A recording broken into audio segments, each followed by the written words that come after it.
নতুন বছরে নতুন মিশন নারী অনূর্ধ্ব ১৯ দলের সামনে। টি-20 বিশ্বকাপকে সামনে রেখে আজ দুপুরে দেশ ছাড়বে নারী দল। দেশ ছাড়ার আগে আনুষ্ঠানিক ফটো সেশন শেষে এই দল নিয়ে নিজের আশার কথা শোনান কোচ সারওয়ার ইমরান।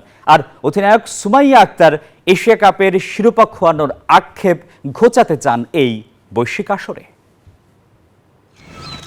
কদিন আগেই শেষ হয়েছে মেয়েদের অনূর্ধ্ব ১৯ এশিয়া কাপ। সেখানে ফাইনালে ভারতের বিপক্ষে হেরে রানার্স আপ হয়েছিল বাংলাদেশের মেয়েরা।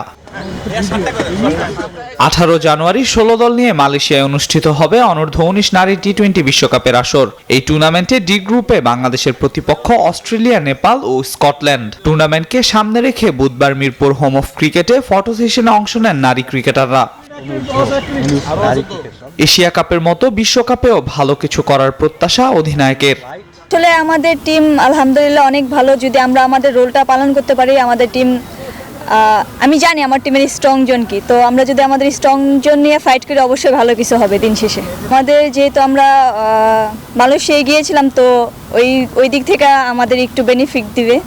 এবারের দল নিয়ে বেশ আশাবাদী কোচ সারওয়ার ইমরান।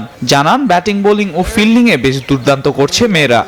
টিম আমার ফিল্ডিং, বোলিং এগুলো মোটামুটি আমি বলবো যে